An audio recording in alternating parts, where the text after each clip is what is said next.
দেখো আমরা আজকে শিখব হচ্ছে পলিমারকরণ বিক্রিয়া। কি বিক্রিয়া? পলিমারকরণ বিক্রিয়া। ঠিক আছে, পলিমারকরণ বিক্রিয়া। আজকে আমাদের টপিকটা হচ্ছে পলিমারকরণ বিক্রিয়া। তো পলিমারকরণ বিক্রিয়াকে ইংরেজিতে বলা হয় পলিমেরাইজেশন রিঅ্যাকশন।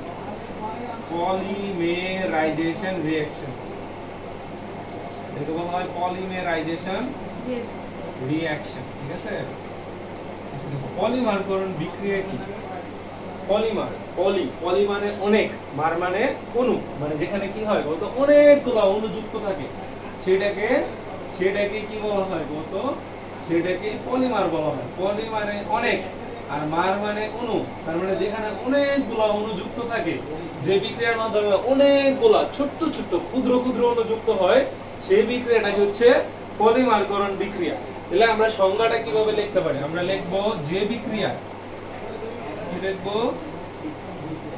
যে বিক্রিয়ায়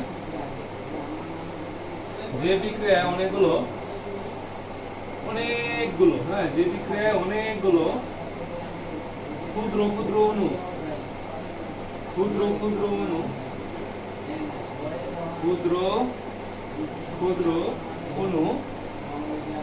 পরস্পরের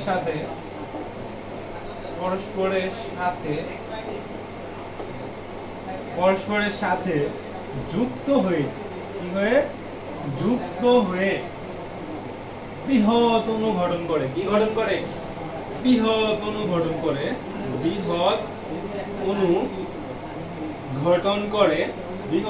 গঠন করে তাকে পলিমারকরণ বিক্রিয়া বলে। তাকে কি বলা হয় বলতো? পলিমারকরণ বিক্রিয়া। তাকে পলিমারকরণ বিক্রিয়া বা পলিমারাইজেশন রিঅ্যাকশন, পলিমারকরণ বিক্রিয়া বলে। তাকে পলিমারকরণ বিক্রিয়া বলে। সবাই দেখো,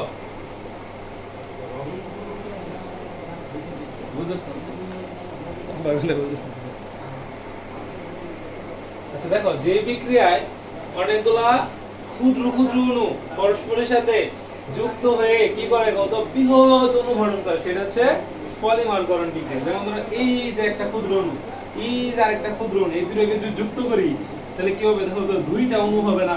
যদি তিনটা অণু থাকতো, একটা অণু, দুইটা অণু, আর এই যে আরেকটা অণু, তাহলে তিনটা অণু। এই তিনটা অণু যদি যুক্ত করি দেখো এরকম তিনটা অণু যুক্ত অবস্থায় থাকবে না, ধরো একটা চেইন তৈরি হবে না, একটা পলিমার তৈরি হবে না। এই যে ক্ষুদ্র ক্ষুদ্র অণু, এই ক্ষুদ্র ক্ষুদ্র অণুগুলোকে মনোমার বলা হয়। তাহলে পলিমারকরণ বিক্রিয়ায় যে ক্ষুদ্র ক্ষুদ্র অণুগুলো ব্যবহৃত হয় সেগুলো কি? সেগুলো হচ্ছে মনোমার। সেগুলো হচ্ছে মনোমার। তাহলে পলিমারকরণ বিক্রিয়ায় যে ক্ষুদ্র ক্ষুদ্র বা ছোট ছোট অণু ব্যবহৃত হয় সেগুলোকে বলা হয় মনোমার। আর যদি মনোমার যদি দুইটা যদি যুক্ত থাকে তাহলে সেটাকে কি বলবো বলতো? সেটাকে বলবো ডাইমার। সেটাকে ডাইমার।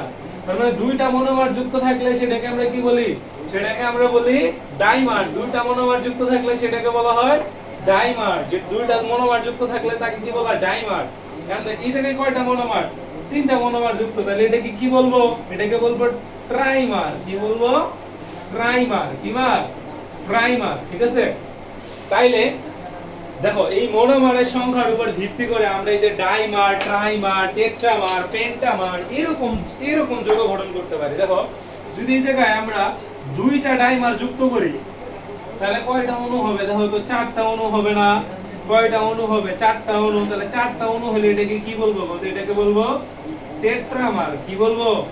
টেট্রামার। এখন দেখো যারা হচ্ছে নতুন শিখতেছো এই বিক্রিয়াগুলো তারা আমার সাথে লিখবা। আমি যখন লিখবো তোমরাও আমার সাথে সাথে লিখবা, তাইলে তোমাদের এই বিক্রিয়াগুলো মনে থাকবে বা এই কথাগুলো মনে থাকবে, নাহলে কিন্তু মনে থাকবে না।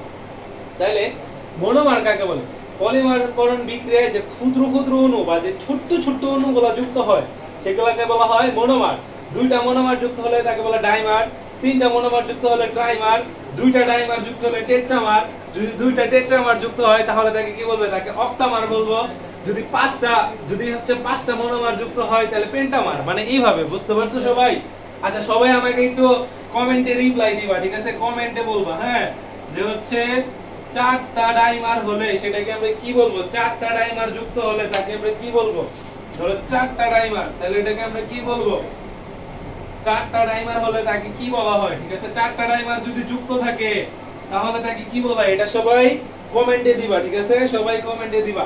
ঠিক আছে, দেখো আমরা এখন মনোমার, ডাইমার, ট্রাইমার, টেট্রামার এগুলা বুঝছি। এগুলা যদি বুঝি বাকি ব্যাপারগুলো আমাদেরকে বুঝতে হবে। দেখো এই জিনিসগুলো আমি মুছে দিলাম। ঠিক আছে, দেখো এই জিনিসগুলো আমি মুছা দিলাম, এই জিনিসগুলো মুছা দিলাম। আমরা নতুন পড়ার দিকে যাব। হ্যাঁ, দেখো নতুন পড়ার দিকে যাব। পলিমারকরণ বিক্রিয়ায় যে ক্ষুদ্র ক্ষুদ্র অণুগুলো ব্যবহৃত হয় সেগুলোকে কি বলা হয়? সেগুলোকে বলা হয় মনোমার। এখন পলিমারকরণ বিক্রিয়াকে দুই ভাগে ভাগ করা হয়। কয় ভাগে ভাগ করা হয়? দুই ভাগে। পলিমারকরণ বিক্রিয়াকে দুই ভাগে ভাগ করা হয়। পলিমারকরণ বিক্রিয়াকে দুই ভাগে ভাগ করা হয়। কয় ভাগে ভাগ করা হয়? দুই ভাগে। পলিমারকরণ বিক্রিয়াকে দুই ভাগে ভাগ করা হয়। দুই ভাগে ভাগ করা হয়। একটা হচ্ছে সংযোজন পলিমার, একটা কি পলিমার? এটা হচ্ছে সংযোজন পলিমার বিক্রিয়া। সংযোজন পলিমার বিক্রিয়া, সংযোজন পলিমার বিক্রিয়া। আরেকটা হচ্ছে বা এডিশন রিঅ্যাকশন। এটাকে ইংরেজিতে কি বলা হয়? Addition polymerisation reaction. Addition polymerisation reaction. ঠিক আছে, আরেকটা হচ্ছে ঘনীভবন পলিমার বিক্রিয়া। কি বিক্রিয়া? ঘনীভবন। দুই নাম্বারটা হচ্ছে ঘনীভবন পলিমার বিক্রিয়া। ঘনীভবন পলিমার বিক্রিয়া বা হচ্ছে কনডেনসেশন। ঘনীভবন। তোমরা সবাই কনডেন্স মিল্ক খাইছো? কনডেন্স মিল্ক খাইতে কিন্তু অনেক মজা লাগে। হ্যাঁ, ওই যে তোমার গরুর দুধের যে চা গুলা খাইবা, যে দুধ চা গুলা খাই না চায়ের দোকানে, সেগুলোর ভিতরে কি ব্যবহার করা হয়? ওটা কনডেন্স মিল্ক। আর কনডেন্স মিল্ক গুলা কিন্তু অনেক মজা লাগে। ঠিক আছে, আচ্ছা শোনো, তাহলে এটাকে কি বলবো? Condensation polymerisation reaction. ঠিক আছে, কনডেনসেশন পলিমারাইজেশন। এখন আমরা পড়বো এই সংযোজন পলিমারকরণ বিক্রিয়া কাকে বলে বা এডিশন পলিমারাইজেশন রিঅ্যাকশন কি। দেখো সংযোজন পলিমার বিক্রিয়া, সংযোজন পলিমার বিক্রিয়া, সংযোজন পলিমার বিক্রিয়া কাকে বলে? হ্যাঁ, সংযোজন পলিমারকরণ বিক্রিয়া কি? সংযোজন পলিমারকরণ বিক্রিয়া এটা আমাদেরকে বুঝতে হবে। দেখো তাহলে সংজ্ঞাটা আমি লিখি, সংজ্ঞাটা লিখি। যে পলিমারকরণ বিক্রিয়ায়, যে পলিমারকরণ, দেখো তোমাদের একদম বইয়ের মতো হুবহু দেখতে হবে না, তোমরা সংজ্ঞাগুলো বুঝে নিজের মতো লেখার ট্রাই করবে। ঠিক আছে, সবসময় নিজের ক্রিয়েটিভিটিটা কিভাবে বাড়ানো যায় সেটা চিন্তা করবে। দেখো যে পলিমারকরণ বিক্রিয়ায়, যে পলিমারকরণ, অনেকে বইয়ের মতো হুবহু দেখতে যায়। ঠিক আছে, আমার মেইন কথাটা হচ্ছে তোমরা লেখো কিন্তু জাস্ট কনসেপ্টটা বুঝো। ঠিক আছে, কনসেপ্ট বুঝে লেখো। তো যে পলিমারকরণ বিক্রিয়ায় মনোমার অণুগুলো, মনোমার অণুগুলো, মনোমার অণুগুলো, মনোমার অণুগুলো পরস্পরের সাথে, পরস্পরের সাথে, পরস্পরের সাথে, পরস্পরের সাথে যুক্ত হয়ে, পরস্পরের সাথে যুক্ত হয়ে, যুক্ত হয়ে দীর্ঘ শিকল বিশিষ্ট, দীর্ঘ শিকল বিশিষ্ট, দীর্ঘ শিকল বিশিষ্ট পলিমার গঠন করে। দেখি পলিমার গঠন করে, পলিমার গঠন করে তাকে, তাকে তাকে সংযোজন পলিমারকরণ বিক্রিয়া বলে। তাকে সংযোজন, আমি আর লিখলাম না, পলিমারকরণ বিক্রিয়া বলে। আশা করি সবাই পারবা। দেখো লিখছি কি? যে পলিমারকরণ বিক্রিয়া মনোমার অণুগুলো পরস্পরের সাথে যুক্ত হয়ে দীর্ঘ শিকল বিশিষ্ট মনোমার অণুগুলো, এখানে একটা শব্দ বাদ গেছে, সরাসরি। ঠিক আছে, কি? সরাসরি পরস্পরের সাথে যুক্ত হয়ে দীর্ঘ শিকল বিশিষ্ট পলিমার গঠন করে তাকে সংযোজন পলিমারকরণ বিক্রিয়া বলে। আচ্ছা শোনো, পলিমারটাই আমার বলা হয় নাই। দুইটা মনোমার হলে ডাইমার, তিনটা মনোমার হলে ট্রাইমার, চারটা মনোমার হলে টেট্রামার। এখন যদি অনেকগুলো মনোমার যুক্ত হয়, তো অনেক মানে কি? পলিমার মানে কি? অণু। অনেকগুলো মনোমার যুক্ত হয়েছে, তাহলে কি হবে? তাইলে পলিমার হবে। কি হবে? পলিমার। সবাই ধরতে পারছো? আশা করি সবাই ধরতে পারছো। এখন দেখো এই যে পলিমারকরণ বিক্রিয়া, ঠিক আছে, এটা এখন আমরা দেখবো। এই সংযোজন পলিমারকরণ বিক্রিয়াটা আমরা এখন পড়বো। ঠিক আছে, কি পড়বো? সংযোজন পলিমারকরণ বিক্রিয়া। দেখো পলিমার যে আমরা এত বেশি ইউজ করি, যেটা আসলে আমরা জানি না, আমাদের অজান্তেই আমরা ইউজ করি। দেখো তোমরা সবাই পলিথিন ব্যবহার করছো না? পলিথিন পলিথিন ব্যবহার করছো না? এই পলিথিনে দেখো পলিথিন তার মানে কি কত পলিইথিন। দেখো তো ইথিনের পলিমার না পলিথিন, ইথিনের পলিমার না। আচ্ছা দেখো এই যে ইথিন তো একটা মনোমার, দেখো আমি একটা ইথিন লিখি, দেখো এই CH2 ডাবল বন্ড CH2, এটার নাম কি? এটার নাম হচ্ছে ইথিন। কেন? দুই কার্বন আর হচ্ছে দ্বিবন্ধন আছে, তো দ্বিবন্ধন থাকলে অ্যালকিন, তাহলে এটা দুই কার্বন থাকলে এটা কি হবে? ইথিন।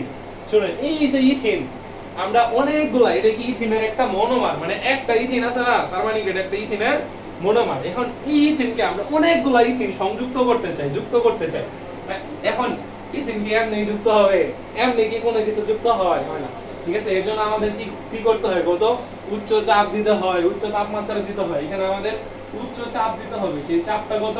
সেই চাপটা হচ্ছে 1000 atm। আচ্ছা কত বায়ুমণ্ডল আমাদের কতটুকু চাপ দেয়? এটা তোমরা ফিজিক্সের পঞ্চম অধ্যায়ে টরিসেলির সূত্র নামে একটা বিশেষ সূত্র পড়বা বা টরিসেলির পরীক্ষা পড়বা, সেখানে যায় তোমরা দেখবা যে চাপ কি 1 atm চাপ, একটা হাতির ওজনের সমান চাপ, যেটা বাতাস আমাদেরকে দেয়। তারপর আমরা দুমরায় উসরা যাইতেছি না, কেন যাইতেছি না? এগুলা তোমাদেরকে আমি পড়াবো ইনশাআল্লাহ। শুক্রবতী বা জাগরণ কোচিং সেন্টারেই করানো হবে যে কেন এই যে টরিসেলির পরীক্ষাটা বাতাসের অনেকটা বাতাস আমাদেরকে হাতির সমান চাপ দেওয়ার পর আমরা মারা যাচ্ছি না, কেন মারা যাচ্ছি না সেটা আমরা পড়বো, সমস্যা নাই। দেখো এখন এই ইথেনগুলাতে এমনি এমনি যুক্ত হবে না, এখানে আমাদের কি দিতে হবে? প্রচুর চাপ দিতে হবে। আমি চাপটা কত দিচ্ছি? 1000 atm চাপ। খালি চাপ দিলে হবে না, তাপও দিতে হবে। কত degree Celsius? 200 degree Celsius. 200 degree Celsius তাপ দিতে হবে, দিলে হবে না। তারপরে সামান্য কিছু অক্সিজেন লাগবে। এগুলো হচ্ছে প্রভাবক। এগুলা কি? প্রভাবক। প্রভাবক মানে কি? যারা বিক্রিয়ায় অংশগ্রহণ করে না, কিন্তু বিক্রিয়ায় উপস্থিত থাকলে বিক্রিয়ার গতি বেড়ে যায়। মানে এগুলা যদি উপস্থিত যদি না থাকে তাহলে এই বিক্রিয়াটা হইতে অনেক সময় লাগবে, ঠিক আছে। এখন তুমি পলিথিন তৈরি করবে, সারা বছর খালি একটা পলিথিন তৈরি করো, তাহলে কি হবে? এর জন্য আমাদেরকে কি করতে হবে? কত প্রভাবক লাগবে, ঠিক আছে। অবশ্যই মাস্ট বি, প্রভাবক লাগবেই। শোনো এই যে ইথিনকে, এই যে এত চাপ, এই যে ইথিন বুঝছো, এটাকে যদি এত চাপ এত তাপমাত্রা আর অক্সিজেন দেই, এই ক্যারিকেল পাইপ এত চাপ সহ্য করতে পারে না, তখন ইথিনটা কি হয়ে যায়? কত পলিইথিন হয়ে যায়। আচ্ছা দেখো মূল কথা হচ্ছে এখানে পাই বন্ধনটা খুব দুর্বল, তাহলে পাই বন্ধনটা ভেঙে যাবে। পাই বন্ধনটা যদি ভেঙে যায় দেখো তাহলে কি হয়? CH2 সিঙ্গেল বন্ড কি হয়? কত CH2। আচ্ছা পাই বন্ধন ভেঙে গেল, তাহলে দেখো তো এই কার্বনে কয়টা হাত? এই যে একটা বন্ধন দুইটা হাইড্রোজেন, তাহলে তিনটা হাত। এই কার্বনের একটা বন্ধন দুইটা হাইড্রোজেন, কয়টা হাত? তিনটা হাত। তো এই কার্বনে একটা হাত ফাঁকা আছে না, তাহলে এখানে একটা বন্ধন দিবা। এই কার্বনে একটা হাত ফাঁকা আছে না, এখানে একটা বন্ধন দিবা, ব্র্যাকেট দিবা, ঠিক আছে। এখন শোনো এইটার নাম এখানে দেখো, এখানে আমরা একটা ইথিন দিছি, তাহলে তো এখানে একটা পলিথিন উৎপন্ন হবে, তাই না? আমাদের এখানে কি দেব? কত n সংখ্যক ইথিন দিতে হবে। তাহলে এখানে এই যে ইথিনের অনেকগুলা কি হইছে? কত মনোমার যুক্ত হইছে। তাহলে এটার নাম কি? এটার নাম হচ্ছে পলিথিন। পলিথিন, ঠিক আছে। বুঝছো? এই বিক্রিয়াটা কিন্তু খুবই সহজ, জাস্ট খালি পাই বন্ধনটা ভেঙে যাবে। ভেঙে গেলে দেখো দুইটা কার্বনে একটা একটা করে হাত ফাঁকা হয়। এই কার্বনে একটা হাত আমরা এখানে দিছি, এই কার্বনে একটা হাত দিছি এখানে। এখানে তো পলিথিন গুলা ইথিন গুলা যুক্ত হবে অনেকগুলা n সংখ্যক, তার জন্য ব্র্যাকেট দিয়ে এখানে n দিছি। তাহলে এইটাই কি বলতো? পলিথিন বা ইথিনের পলিমার। ইথিনের পলিমার, ঠিক আছে। আশা করি সবাই এটা বুঝছো, সবাই এটা বুঝার কথা, ঠিক আছে। এরপর হচ্ছে আমরা প্রোপিনের পলিমারটা করব, ঠিক আছে। পলিপ্রোপিন। প্রোপিনের পলিমারটা কি বলতো? দেখো পলিথিন কিন্তু আমরা অনেক ইউজ করি, পলিথিনের কিছু উপকার আছে। এটা হচ্ছে সস্তা, তারপরে এটা কি করা যায়? কত সহজ এটা যে আমরা মালামাল বহন করতে পারি। এই তো এগুলো হচ্ছে এটার উপকারিতা। অপকারিতা কি? এটা মাটিতে ফেলে রাখলে 400 বছরও এটা মাটিতে পচবে না। 400 বছরও কি হয় না বলতো? পচে না। তার মানে এটা অনেক দিন পর্যন্ত মাটিতে থেকে যায় আর মাটির জৈব পদার্থগুলো নষ্ট করে ফেলায়। তার মানে এটা কি বলতো? এটা কিন্তু ভালো না, এটা কিন্তু ক্ষতিকর। এটা আমাদের দেশের কোন উপদেষ্টা, পরিবেশ উপদেষ্টা, কেউ নাম বলতে পারবা? সৈয়দা রিজওয়ানা হক, ঠিক আছে। এটাকে নিষিদ্ধ করার জন্য অনেক চেষ্টা করতেছে, অবশ্য পারতেছে না। আল্লাহ তাকে তৌফিক দান করুক, সে পারো, আমরা তার জন্য দোয়া করি। হ্যাঁ আচ্ছা দেখো তারপরে পলিথিন তোমরা বুঝছো। দেখো আমরা প্রোপিনেরটা করব। দেখো প্রোপিন যদি প্রথম CH3 দেই, এখানে যদি একটা CH দেই, একটু যদি ডাবল বন্ড দেই, তাহলে এখানে কি হবে? বলতে একটা CH2 হবে, তাই তো। দেখো প্রত্যেকটা কার্বনের 4টা করে হাত, তাহলে এটা কি? এটা হচ্ছে প্রোপিন। প্রোপিন মানে কয় কার্বন থাকবে? 3 কার্বন থাকবে। প্রত্যেকটা কার্বনে কয়টা হাত থাকবে? কত? 4টা করে হাত থাকবে। আমার মনে হয় সবাই এটা বুঝতে পারছো। এটা কি? এটার নাম প্রোপিন। এখন একটা প্রোপিনে তো পলিপ্রোপিন হবে না। পলিপ্রোপিন হওয়ার জন্য কি লাগবে? কত? n সংখ্যক প্রোপিন লাগবে, মানে n বলতে অনেকগুলা, ঠিক আছে, অনেকগুলা প্রোটিন। এখন এটার জন্য তো এমনি হবে না, এটাতে একটা চাপ দিতে হবে, তাপমাত্রা দিতে হবে, প্রভাবক লাগবে, তাইলে তো হবে এখানে চাপ দিতে হবে 140 atm। কত atm? 140 atm। এখানে তাপমাত্রা দিতে হবে 120 ডিগ্রি সেলসিয়াস, ঠিক আছে। এখানে চাপ, আর আমাদের প্রভাবক হিসেবে থাকবে টাইটেনিয়াম ক্লোরাইড, ঠিক আছে, TiCl3, titanium chloride, titanium chloride, ঠিক আছে।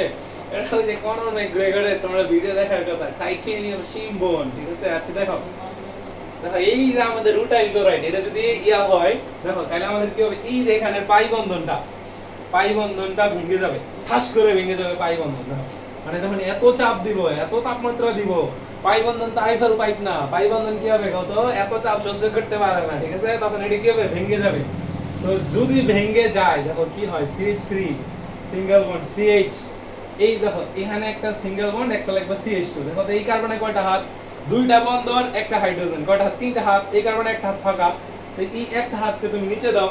এই কার্বনে কয়টা হাত? দেখো তো একটা হাত আর 2টা হাইড্রোজেন, কয়টা হাত? 3টা হাত। তাহলে আরেকটা হাত ফাঁকা, এখানে আরেকটা হাত দাও, আর একটা ব্র্যাকেট দাও, আর এখানে একটা ইন লেখা দাও। এটার নাম কি? এটার নাম হচ্ছে পলিপ্রোপিন। এটার নাম কি? কত? পলিপ্রোপিন। দেখছো, আমরা প্রোপিনের পলিমারকরণ শিখে গেলাম। আমি আশা করি সবাই প্রোপিনের পলিমারকরণটা পারবা, ঠিক আছে। এই বিক্রিয়াগুলো অনেক ইম্পর্টেন্ট, ঠিক আছে, এগুলো অনেক ইম্পর্টেন্ট।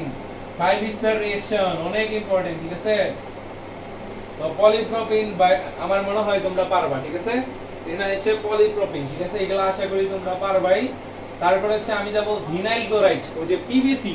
তোমরা পিভিসি কি করে? কত? পাইপ তৈরি, ওইটা আরএফএল পাইপ ব্যবহার করে, এটা তো পিভিসি দিয়ে তৈরি করা হয়, ঠিক আছে, পিভিসি। হ্যাঁ, আচ্ছা দেখো পিভিসিটা আমরা কি দেখব? দেখো পলিভিনাইল ক্লোরাইড। পি তে হচ্ছে পলি, তোমরা এই নামটা শুনে অনেক ডরাই যাও, ঠিক আছে। ভি তে হচ্ছে ভিনাইল, পলিভিনাইল। আর সি তে হচ্ছে ক্লোরাইড, পলিভিনাইল ক্লোরাইড, ঠিক আছে। দেখো এই পিভিসি মানে কি? Polyvinyl chloride. দেখো এই বিক্রিয়াটা আমরা শিখব এখন। পিভিসি কি, পলিভিনাইল ক্লোরাইড কি। শোনো, এই পলিভিনাইল ক্লোরাইড শিখতে হলে আগে আমাদেরকে ভিনাইল মূলক চিনতে হবে। কি মূলক? ভিনাইল মূলক। ভিনাইল মূলকটা হচ্ছে প্রথমে একটা CH2 থাকবো, একটা ডাবল বন্ড থাকবো, একটা CH থাকবো, আর একটা সিঙ্গেল বন্ড। তাহলে এটা কি? এটা কি? এটার নামই হচ্ছে ভিনাইল মূলক। এটা কি মূলক? এটা হচ্ছে ভিনাইল মূলক। এটা কি মূলক? এটা হচ্ছে ভিনাইল মূলক। এটা কি মূলক? দেখো CH2 double bond, CH single bond. দেখো এই কার্বনের কয়টা হাত? একটা, দুইটা, তিনটা, আর এই যে বন্ড 4টা। এই কার্বনের একটা, দুইটা, তিনটা, এই দেখো একটা, দুইটা, তিনটা, 4টা, ঠিক আছে। তাহলে এটা কি? এটা হচ্ছে ভিনাইল মূলক। ভিনাইল মূলক। তাহলে ভিনাইল মূলকটা চিনছো। এখন এই ভিনাইল মূলকের সাথে যদি একটা ক্লোরিন ব্যবহার করি, তাহলে এটার নাম কি? এটার নাম হচ্ছে ভিনাইল ক্লোরাইড। এই যে বন্ধনটা ফাঁকা ছিল, এই ফাঁকা জায়গায় আমরা কি অ্যাড করছি? ক্লোরিন অ্যাড করছি। তাহলে এটার নাম কি? এটার নাম হচ্ছে ভিনাইল ক্লোরাইড। এটার নাম কি? Vinyl chloride. এটার নাম কি? Vinyl chloride. এখন এই ভিনাইল ক্লোরাইডকে আমরা কি করতে চাইতেছি? পিভিসি বানাইতে চাইতেছি, অর্থাৎ পলিভিনাইল ক্লোরাইড, মানে n সংখ্যক এই ভিনাইল ক্লোরাইডকে আমরা যুক্ত করতে চাইতেছি। দেখো কেমনে করে করব। এখানেও আমাদের উচ্চ চাপ লাগবে, এখানেও আমাদের চাপটা যদিও বইয়ে ডাইরেক্ট ইন্ডিকেট করা নাই, সো আমিও দিচ্ছি না, তো তোমাদের এগুলা মুখস্থ করার দরকার নাই, ঠিক আছে। এই জায়গাটা নাই, কিন্তু এগুলা 100% মুখস্থ করতে হবে বাবা। 100% মুখস্থ করতে হবে। ইন্টারে তো তোমরা এসএসসি তো জাস্ট খালি উচ্চ চাপ দিয়ে শিখছো, ইন্টারে তোমরা নিম্ন চাপ দিয়েও শিখবা।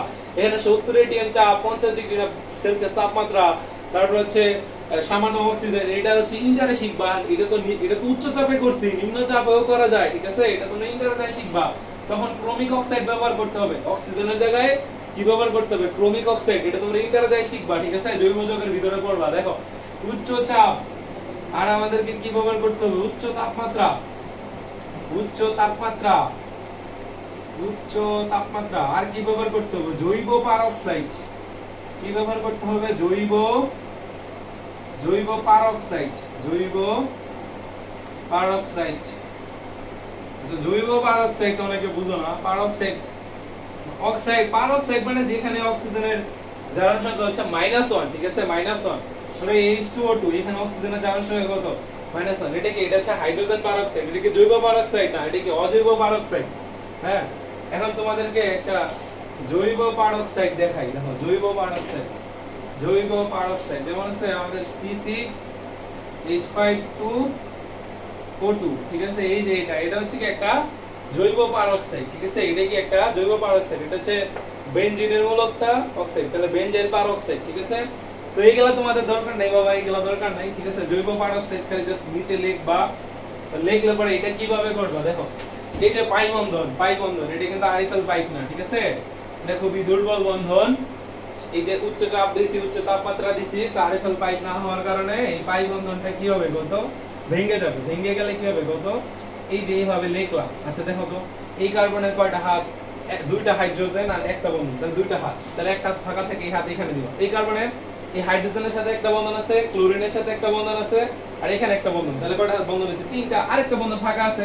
আরেকটা বন্ধন এখানে দিলাম পরে আমরা একটা ব্র্যাকেট দিব এখানে একটা এন লিখবো আর এখানে একটা এন লিখবো এটার নাম ভিনাইল ক্লোরাইড আর এটা কি ভিনাইল ক্লোরাইডের পলিমার তাহলে এটার নাম কি হতো পলিভিনাইল ক্লোরাইড কি নাম পলিভিনাইল ক্লোরাইড এটার নাম হচ্ছে পলিভিনাইল ক্লোরাইড বা ইংরেজিতে বলা হয় পিবিসি অর্থাৎ পলিভিনাইল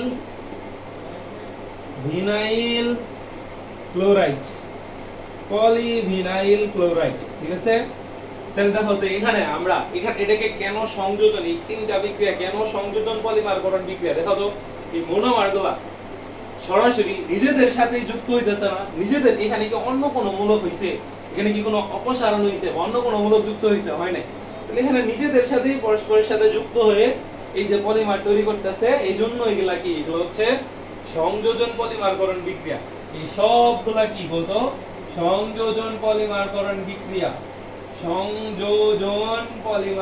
বিক্রিয়া ঠিক আছে আশা করি তোমরা পলিমারকরণ বিক্রিয়ার একদম A to Z সবকিছু মানে সংযোজন পলিমারকরণ তো বুঝা যাওয়ার কথা অন্তত এরপরে তোমাদের একটা বিগ বিক্রিয়া দেখাবো ঠিক আছে অনেক বড় একটা বিক্রিয়া যেটা দেখে এসএসসি এর অনেক পোলাপান ডরায় ইভেন আমি নিজেও যখন ক্লাস 9 এ পড়ি তখন অনেক ভয় পাইতাম বুঝছো তো আল্লাহর রহমতে এখন ভয় পাই না এখন আল্লাহর রহমতে আল্লাহ অনেক বড় জায়গায় যাওয়ার সুযোগ দিয়েছে এখন আমি আল্লাহর রহমতে মেডিকেলে আসি আল্লাহর রহমতে গভর্নমেন্ট মেডিকেলে আসি ঠিক আছে তো তোমরা বুঝতেই পারতেছো তো এখন আল্লাহর রহমতে ভালো আছি ঠিক আছে কিন্তু ক্লাস 9 এ এই পড়াগুলো আমার কাছে অনেক জটিল লাগতো কিন্তু আল্লাহর রহমতে এগুলা পড়তে বিভিন্ন ভাইয়াদের সাহায্য নিয়ে হচ্ছে নিজে থেকে চেষ্টা করে এখন আল্লাহর রহমতে অনেকটাই কামড়া ঠিক আছে দেখো এখন আমরা শিখব ঘনীভবন পলিমার বা কনডেনসেশন রিঅ্যাকশন ঠিক আছে কি শিখব ঘনীভবন পলিমার বা কনডেনসেশন রিঅ্যাকশন দেখো ঘনীভবন পলিমার কি বা কনডেনসেশন রিঅ্যাকশনটা কি ঘনীভবন ঘনীভবন পলিমার বা কনডেনসেশন রিঅ্যাকশন what is ঘনীভবন পলিমার বা কি বলতো কনডেনসেশন রিঅ্যাকশন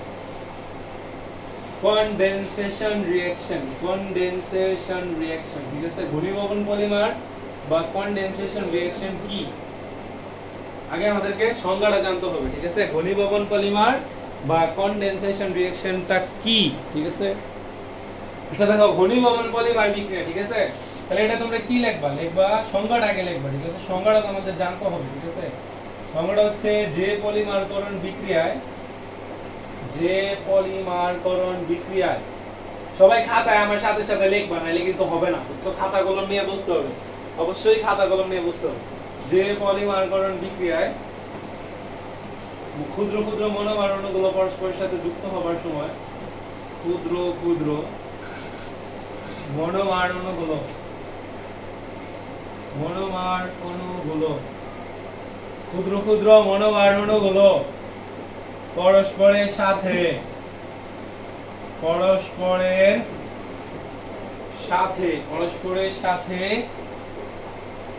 যুক্ত হবার সময় ক্ষুদ্র ক্ষুদ্র মনোমার অণুগুলো পরস্পরের সাথে যুক্ত হবার সময় ক্ষুদ্র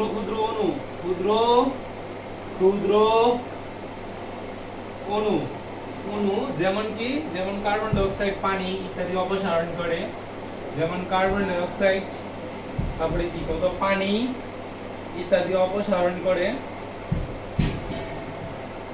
ইত্যাদি অপসারণ করে, ইত্যাদি অপসারণ করে, অপসারণ করে, অপসারণ করে করে তাকে তাকে তাকে ঘনীভবন পলিমারকরণ বিক্রিয়া বলা হয় বা কনডেনসেশন রিঅ্যাকশন বলা হয়। এখানে কনডেনসেশন রিঅ্যাকশন, তো যে পলিমারকরণ বিক্রিয়ায় ক্ষুদ্র ক্ষুদ্র মনোমার অণুগুলো পরস্পরের সাথে যুক্ত হবার সময় ক্ষুদ্র ক্ষুদ্র অণু যেমন কার্বন ডাই অক্সাইড, পানি ইত্যাদিকে কি করে অপসারণ করে অর্থাৎ বাইর করে দেয়, ঠিক আছে, তাহলে তাকে কি বলা হয়? তাকে ঘনীভবন পলিমারকরণ বিক্রিয়া বলা হয়। তাকে ঘনীভবন পলিমারকরণ বিক্রিয়া বলে। তাকে ঘনীভবন পলিমারকরণ বিক্রিয়া ঘনীভবন পলিমারকরণ বিক্রিয়া বলে, ঠিক আছে। আচ্ছা দেখো এটার একটা উদাহরণ আমরা দেখবো যেটা আমাদের বইয়ে বিগ সাইজ একটা উদাহরণ, যেটা দেখলে সবাই ডরায় যায়, সেটাতে ভয় পাওয়ার কিছু নাই, ঠিক আছে। তো নাইলন, এটা এই নাইলন হচ্ছে ঘনীভবন পলিমার পদ্ধতিতে উৎপাদন হয়। দেখো আমরা এখন শিখবো নাইলন উৎপাদন। ওই যে তোমরা ছোটবেলায় যে হচ্ছে ঘুড়ি উড়াইছো তাই না, নাটায়ের ভিতরে ওই যে সুতাগুলা মোটা মোটা সুতাগুলা নাইলন সুতা, এই নাইলন উৎপাদনটা আমরা শিখবো। এটা তো খালি ওই কাজে ব্যবহার করা হয় না, ওই যে আমরা কম্বল তৈরি করি বা এইসব কাজে ব্যবহার করা হয়ে থাকে, ঠিক আছে। এটা আরো অনেক ব্যবহার আছে, ব্রাশ তৈরিতে ব্যবহার করা হয়ে থাকে। তো এই ব্যবহারগুলো তোমরা বই থেকে পড়ে নেবা। এখন আমি তোমাদেরকে মূলত নাইলন উৎপাদনটা পড়াবো। কি পড়াবো? নাইলন উৎপাদন। দেখো নাইলন উৎপাদন কি, দেখো যদি HCC থাকে, এখানে আমরা CH লিখলেও পারতাম, HCC লিখলে একটু মানে আগে CH লেখাটা একটু বৃদ্ধ করে দেখা যায়, ঠিক আছে। এই জন্য HCC লিখলে এটা ভালো। এটাকে কি বলা হয়? কত ওয়িক অ্যাসিড বা কার্বক্সিলিক অ্যাসিড, মাঝখানে মিথিলিন মূলক থাকবে, এই যে CH2। আচ্ছা দেখো আমি একটুখানি বলি, এই যে মিথিলিন মূলক কি, বন্ড CH2 বন্ড, এই মিথিলিন মূলকটা আসলে কি, এটা কি, তাই না? এটা একটুখানি বলে দাও। একই সমগোত্রীয় শ্রেণী যেমন মিথেন, ইথেন, ঠিক আছে। এদের মধ্যে যদি পার্থক্য করি, ধরো ইথেন থেকে আমরা মিথেনকে বিয়োগ করব, দেখো তো একটা জিনিস খেয়াল করো, কার্বন কয়টা থেকে যদি বিয়োগ করি, কার্বন থেকে একটা, হাইড্রোজেন কয়টা থেকে দুইটা। এখন কার্বনের কি দুইটা হাত থাকে না, আরো দুইটা হাত থাকে না, এই যে এরকম একই সমগোত্রীয় শ্রেণীর পরস্পর দুইটা মূলকের মধ্যে যে ব্যবধান থাকে সেটা হচ্ছে মিথিলিন মূলকের। কি মূলকের? মিথিলিন মূলক। কি মূলক? মিথিলিন মূলক। দেখো আরেকটা দেখেন, যেমন ধরো ইথিন, ইথিন কি C2H4, প্রোপিন, প্রোপিন হচ্ছে C2H6, C3H6। তো এই দুইটা যদি আমরা বিয়োগ করি, দেখো কার্বন কয়টা থাকবো? একটা, হাইড্রোজেন কয়টা থাকবো? দুইটা, কার্বনে কি একটা হাত, দুইটা হাত না চারটা হাত, তাহলে এরকম বন্ধন দিয়ে দেব। তাহলে এটা কি মূলক? এটা হচ্ছে মিথিলিন মূলক। দেখছো পড়া গেল কত সহজ। তাহলে এই যে একই সমগোত্র শ্রেণীর দুইটা মূলকের মধ্যে কোন মূলকের পার্থক্য থাকে? মিথিলিন মূলকের পার্থক্য থাকে। কোন মূলক? মিথিলিন মূলক, ঠিক আছে। আচ্ছা দেখো এই জিনিসটা আমরা একটুখানি পড়ি। দেখো এই যে এটা একটা ওয়িক অ্যাসিড, এখানে মিথিলিন মূলক থাকবে চারটা। কয়টা মিথিলিন মূলক? চারটা। তার সাথে আরেকটা ওয়িক অ্যাসিড থাকবে। আচ্ছা দেখো এই যে এই পাশে একটা ওয়িক অ্যাসিড, এই পাশে একটা ওয়িক অ্যাসিড, এটাকে আমরা চাইলে COOH লিখতে পারতাম, লিখলেও হইতো, কিন্তু এইভাবে লিখলে এটা একটু ভালো দেখা যাবে। আচ্ছা আগে লিখলে নরমালি তোমরা পরীক্ষায় লিখলেও HCC লিখবা, ঠিক আছে, COOH লিখলেও হবে। আচ্ছা দেখো এখানে ওয়িক অ্যাসিড কয়টা? দুইটা। কয়টা মিথিলিন? চারটা মিথিলিন। কয়টা মিথিলিন? চারটা মিথিলিন। তাহলে এটাকে আমরা এরকম লিখতে পারি না, টেট্রামিথিলিন ডাইওয়িক অ্যাসিড।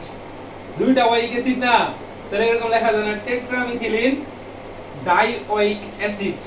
এটা হচ্ছে ইউপেক পদ্ধতিতে নামকরণ বা IUPAC, অর্থাৎ International Union of Pure and Applied Chemistry, ঠিক আছে। এটা এই পদ্ধতিতে নামকরণ। আর আমরা সাধারণ নামকরণ যদি দেখি, এটার নাম হচ্ছে এডিপিক অ্যাসিড। কি নাম?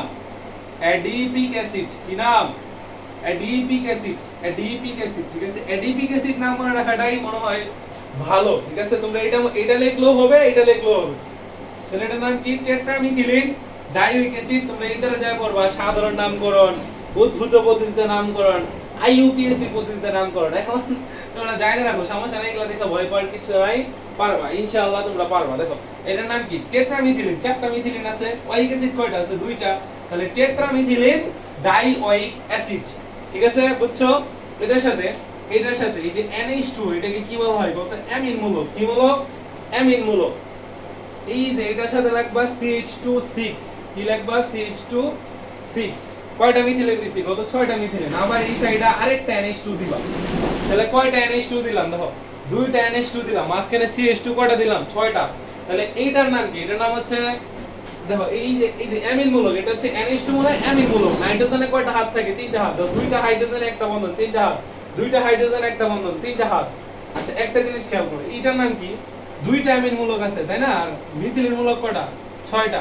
তাহলে এটার নাম হচ্ছে হেক্সামিথিলিন, হেক্সামিথিলিন, হেক্সামিথিলিন ডাইঅ্যামিন। কয়টা অ্যামিন?